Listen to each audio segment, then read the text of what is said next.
This man has never set foot inside a gas station, and his 30-year-old tractor is running right now while I'm standing here watching it. East Hempfield Township, Lancaster County, Pennsylvania, 7 in the morning. The gravel is still wet from last night's rain, and there is wood smoke somewhere I cannot see. The barn door is open. Inside, on a shelf between a coil of rope and a glass jar, there is something that looks exactly like the olive oil sitting in your kitchen right now. That is not olive oil. I drove 4 hours to get here because a friend told me something I did not believe. He said there is a farmer outside Lancaster who has not bought fuel in 3 years. Not because he drives less, not because he has solar panels or a Tesla or any of that, because he grows it, presses it, pours it straight into the engine. The tractor has been running for 11 minutes. I have been timing it because the last time I watched an engine run on something like this, the mechanic told me it would stall in 5. It has not stalled. Before this video ends, I am going to show you a magazine from February 1938. The editors were announcing a billion-dollar industry on the same week it was already illegal to grow the crop. They did not know they were publishing an obituary. The University of Connecticut confirmed a 97% conversion rate on this exact process in 2010. The federal permit to do this yourself is free. The plant has been legal in all 50 states since 2018. I stood there watching that tractor and felt something I did not expect. Not amazement, anger, because this plant was not forgotten. It was buried. Not because it failed, because it worked. And the men who buried it had names you already know. We will get there. The question is not whether this works. The question is what it has been costing you in dollars this month, not in politics. Start there. Pull out your last gas receipt, not in your head. Actually pull it out. The average American household spent $3,068 on fuel in 2023. That is not a bad year. That is just a year. Your truck, your generator when the grid goes down, your tractor if you have land, your lawn equipment. Add those up and you are probably looking at $3,500 to $4,200 leaving your account every 12 months automatically without a single negotiation on your side. Now multiply that by 10. That is $3,500 over a decade. Gone, not invested, not saved. Handed to a system you had no vote in designing, no seat at the table when prices were set, and no exit from when the number climbed. I want you to think about what $3,500 would have meant to your family 15 years ago. The price you pay is not determined by supply and demand in any way you were taught in school. It is set by 13 nations and a cartel called OPEC, adjusted by a handful of commodity traders in New York and London, filtered through a refinery network you cannot access and delivered to a pump you cannot negotiate with. Every winter the price goes up, every summer it goes up again. The reasons change, the direction does not. You are not a homeowner in this system. You are a subscription. And here's the part that kept me up the night before I drove to Lancaster County. You have been paying this subscription for your entire adult life. Not because there was no alternative, because the alternative was removed before you were born and nobody told you it had existed. The tractor outside that barn has been running for 11 minutes on fuel that cost Ruben nothing at the pump. No credit card, no OPEC meeting, no pipeline. He pressed the seeds from a plant he grew himself, ran the oil through a process that takes less equipment than your kitchen, and poured the result into a diesel engine that did not know the difference. Hemp was not discovered by hippies or homesteaders or YouTube channels. The oldest documented use of hemp fiber dates to around 8000 BCE in what is now Taiwan rope fragments, woven cloth tools for processing the stalk. That is not folklore. That is archaeology. The carbon dates are published. By 100 BCE, the Han Dynasty in China was producing paper from hemp pulp. Emperor Wu's court had hemp paper. His generals used it for maps. His scholars used it for records. The word traveled west along trade routes that predate every modern nation on the map.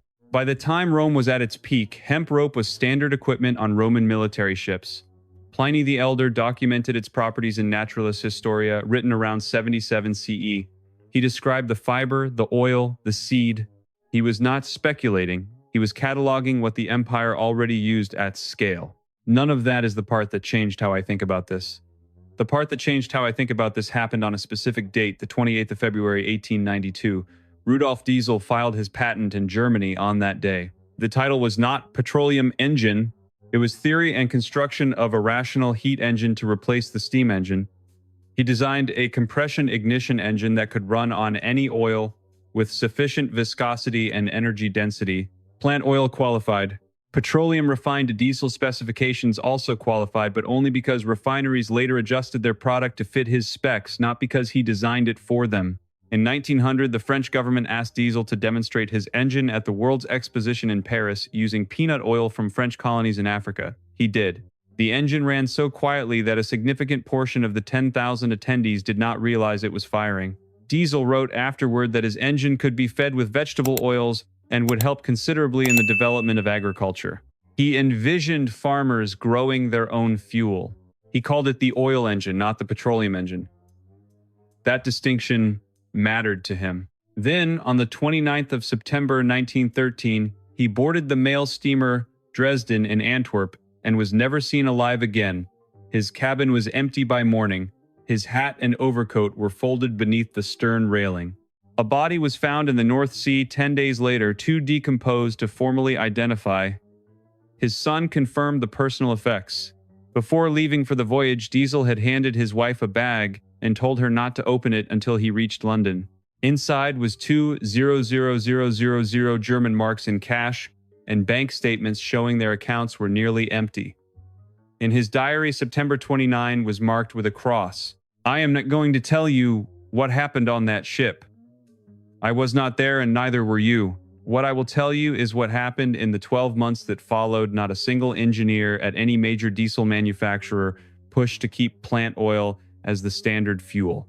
The petroleum companies adjusted the fuel systems. Within a decade, every diesel engine in the world was burning crude derivatives. The engine designed to free farmers became the machine that chained them to a refinery. The Amish in Lancaster County began growing hemp around 1710, 3 years before Diesel's body was found and 227 years before the law that would erase the crop. By the 1720s, the Pennsylvania General Assembly was paying cash bounties per pound of hemp produced fit for market. So much was harvested that when the county was formally established in 1729, an entire township was named Hempfield. Historian Les Stark documented more than 100 water-powered mills processing hemp fiber along Lancaster County waterways before 1870. The word canvas comes from cannabis. That is not etymology trivia. That is the scale of what was eventually taken away. The Ephrata cloisters grew it. Rockford Plantation grew it. The county named a township after it. When the 1937 law hit, the Amish lost a crop their families had grown for over 2 centuries. They adapted tobacco, dairy, corn, soy, but the knowledge of what the plant could do never left. It lived in kitchen table conversations, in barn discussions between grandfather and grandson, in the kind of memory that does not require a written record to survive. Other Americans forgot the plant existed. The Amish simply filed it away and waited. They are patient people. They have outlasted every trend, every government program that told them to change. Reuben Real Bart Township, Lancaster County. He started in 2018 with 1 pound of hemp product and a handful of smoke shop contacts. By 2023, he was moving 5,000 pounds annually with Amish growers across the county. No pesticides, no synthetic fertilizer, horse-drawn equipment for harvest, no grid electricity required for processing, premium prices from buyers in California and across the Midwest. He did not need a university study to know what to do. He already knew. His family had always known. Before I show you the exact cost breakdown, under $600, and I will prove it line by line, I need you to understand why you have never heard of any of this. Because the answer has 4 names, and one of them is on a building you have walked past. The chemistry behind what he is doing is simpler than you think, and once you understand it, you will not be able to unknow it. Hemp seeds are about 30% oil by weight. Press them the same way you press olives. The oil comes out one side, a dry, protein-rich cake comes out the other. That cake is livestock feed. Nothing is wasted. The oil is where the fuel lives. To turn vegetable oil into diesel fuel, you run a process called trans-esterification. Ignore the word. Here is what it actually is. 3 ingredients: hemp seed oil, methanol, and lye. Lye is the same chemical your great-grandmother used to make soap. Mix them in the right ratio, apply heat for 1 hour, and the engine cannot tell the difference. Cut to close-up of 3 containers on workbench. The mixture separates into 2 layers. The top layer is raw biodiesel. The bottom layer is glycerin, which you can use to make soap. Wash the top layer with water, let it dry completely, and pour it into any diesel engine you own. No refinery, no specialized equipment, no chemistry degree. This is the chemistry Rudolf Diesel's engine was built around in 1892. The reaction works because the lye breaks the fatty acid chains in the oil and allows them to bond with the methanol. The resulting molecules are close enough in energy density and viscosity to petroleum diesel that the engine cannot distinguish between them. This is not an approximation. This is the original design. In 2010, Professor Richard Parnas and his team at the University of Connecticut ran hemp seed oil through standard transesterification in their biofuels laboratory. The conversion rate was 97%, not 90, not 93, 97. The biodiesel met American ASTM standards and European EN 14214 standards simultaneously. And it showed one result: nobody on the team had predicted superior cold weather performance. The hemp biodiesel remained usable at lower temperatures than any other biodiesel on the market at the time of testing. Parnas told reporters that if someone is already growing hemp, they might be able to produce enough fuel to power their whole farm from the seeds alone. Now for the second fuel, the one for your gasoline engine. After you take the seeds, you still have the stalk. Thousands of pounds of woody cellulose per acre. Break it down into simple sugars. Ferment those sugars. Distillation gives you ethanol, the same ethanol already blended into every gallon of regular gas you buy today. The only difference is that the ethanol at the pump comes from corn. This ethanol comes from the part of the plant that already gave you the biodiesel. 1 plant, 2 fuels, 2 engine types, 0 waste. Brazil understood this in the 1970s, not as a pilot program, as national policy. Brazilian vehicles ran on blends up to 24% ethanol for decades. Millions of cars. No mass engine failures. The technology is not experimental. It has been proven at national scale for 50 years in another country. The only thing missing in America was the legal right to grow the crop. Now you have it. Physics does not care what they sell you at the pump. The chemistry is straightforward. So the real question, the one that has been sitting at the back of your mind since the opening, is why you are only hearing about this now. That answer has names attached to it.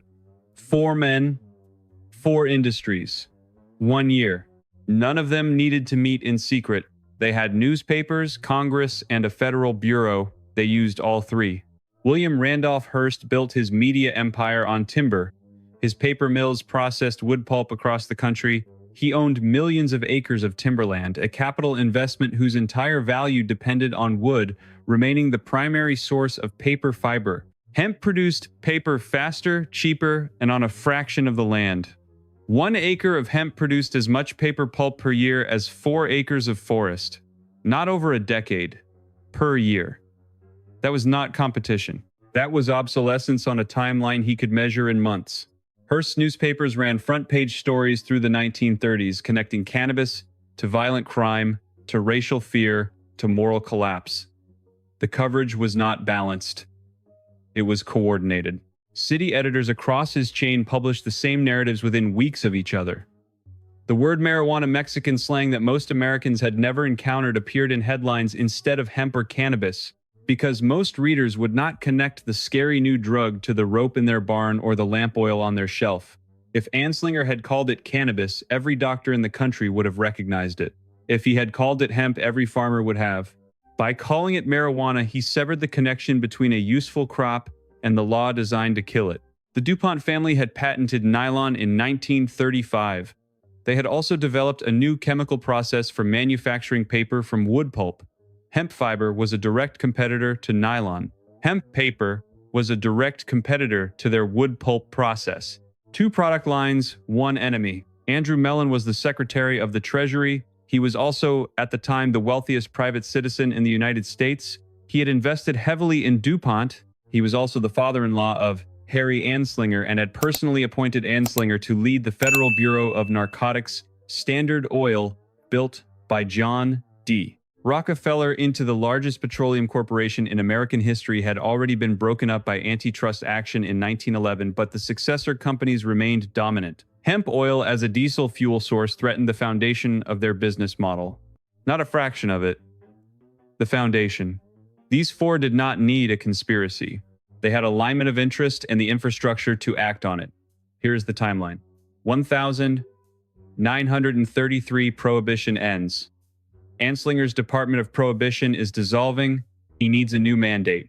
He had publicly stated before taking the narcotics position that the idea of cannabis causing violence was the greatest absurdity he had heard. He did not believe the plant was a problem. But a bureau without an enemy is a bureau without a budget.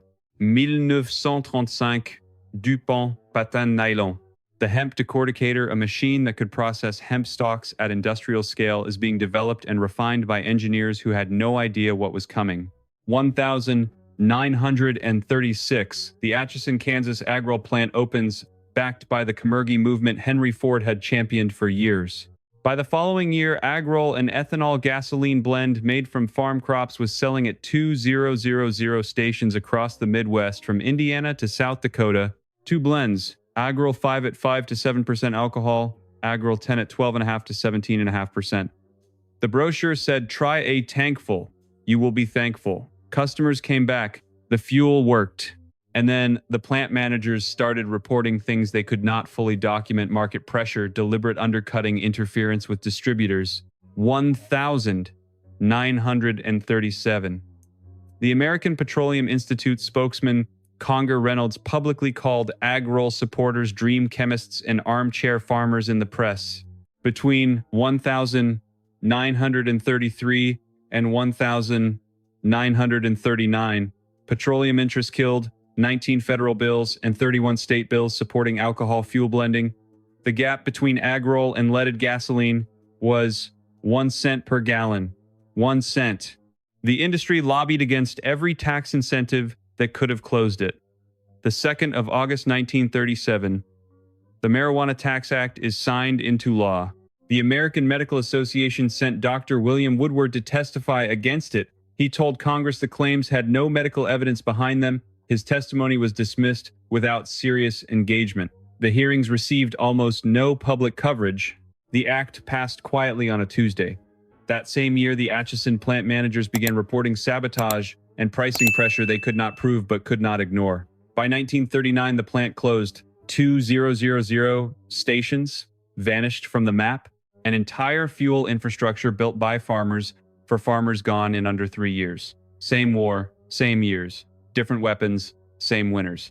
Now here is the detail I mentioned at the opening. The one that still bothers me every time I think about it. February 1938, 5 months after the Marijuana Tax Act had already gone into effect, Popular Mechanics published a cover article titled "New Billion-Dollar Crop." The article described the decorticator machine. It listed more than 5,000 products derivable from the hemp stalk alone.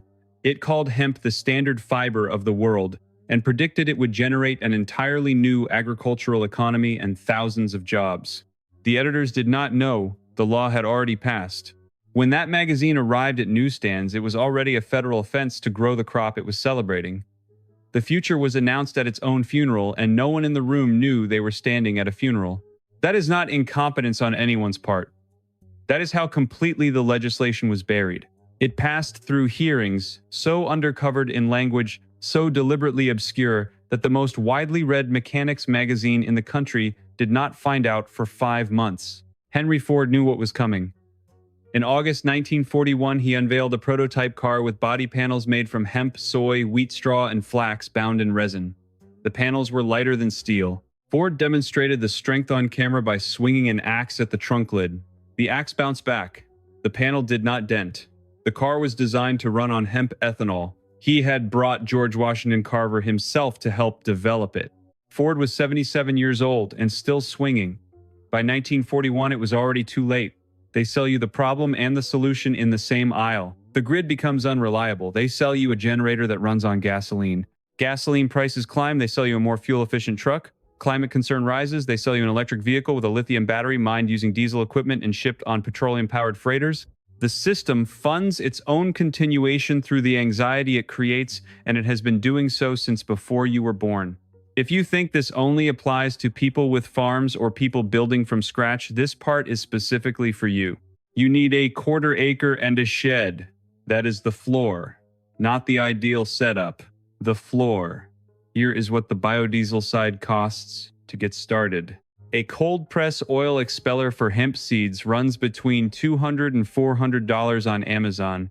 It is the size of a large blender. Plug it in, feed in seeds, oil comes out, one spout dry cake comes out the other. No installation, no permit required. For the reactor, the vessel where the oil becomes diesel, you build it from a used 40-gallon electric water heater. Check Craigslist in your area. Most go for $60 to $100.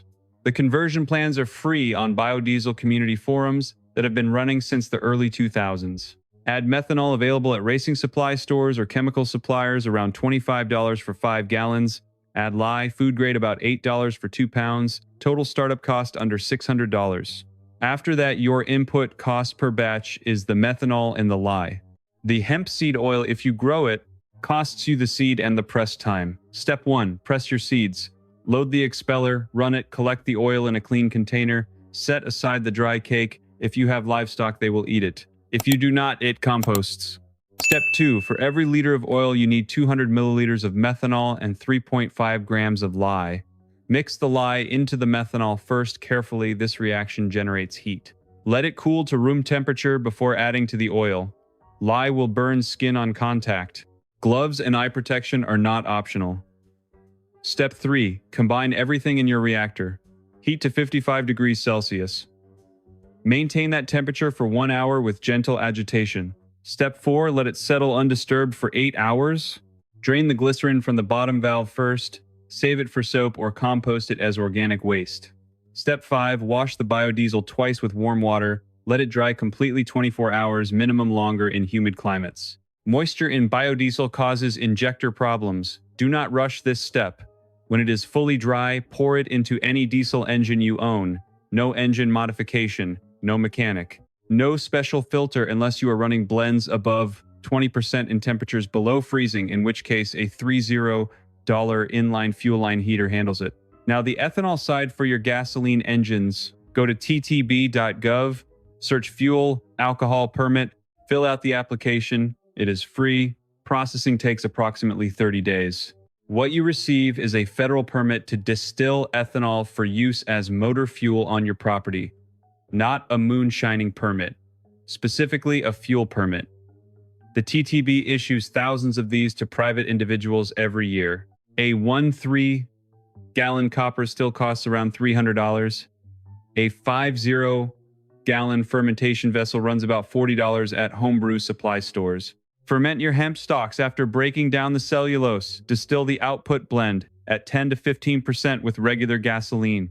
Your engine will not notice. That ratio is identical to the E10 you already buy at every pump in America. Here is the open loop I set up at the beginning of this video.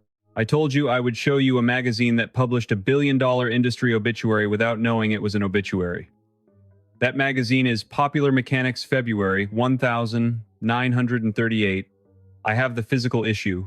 The editors wrote with genuine excitement about the decorticator, about the 5000 products, about what they believed was the next chapter of American agriculture. 5 months earlier, on the 2nd of August 1937, it had become illegal to grow the crop they were describing. They did not know. Nobody told them. And by the time anyone connected the dates, the infrastructure was already gone. That is the magazine. That is the payoff on the promise I made you at the start. I did not save money the first month I tried this. My first batch had moisture contamination and I had to filter it twice before it ran clean. I almost stopped. I did not, because the second batch worked and I ran a diesel generator on it for 6 hours without a single issue. That generator normally costs me about $40 in petroleum diesel per week during outages. It has not cost me $40 in diesel in 2 months. That is not theory anymore. That is Reuben Real in Lancaster County, Pennsylvania, on a farm that has been in continuous operation for over a century, running a tractor on fuel he pressed from seeds he grew. because he understood one thing his grandfather understood. His grandfather's grandfather before that, a plant that produces your food, your fiber, your fuel, and your medicine cannot be owned by anyone. It can only be grown or not grown. They chose not grown for 80 years. This knowledge is 130 years old in its modern form and thousands of years old in its roots. The Amish in Lancaster County carried it without interruption. Rudolph Diesel built an engine for it. Henry Ford built a car from it. The Chemery movement tried to commercialize it and was dismantled bill by bill, station by station between 1933 and 1939. And through all of it, the legislation, the lobbying, the coordinated press campaign, the shuttered plant in Atchison, the chemistry never changed. The seed never changed. The reactor design never changed. What changed was who controlled the information about it. It was not buried because it failed. It was buried because it worked. If you are the kind of person who believes that real knowledge does not need anyone's permission to survive, you already know what to do next. Leave your state and your average monthly fuel bill in the comments below. One line is enough. I read every single one, and those numbers decide what I cover in the next video. The next video is going to be about the part of this plant that never gets burned, the stalk, after you have already taken the seeds for biodiesel and the fiber for ethanol. In France, builders have been using it as a structural construction material since 1986.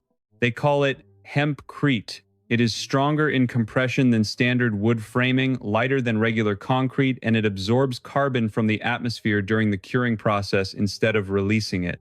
It cannot be patented. No corporation owns the formula. It is a plant.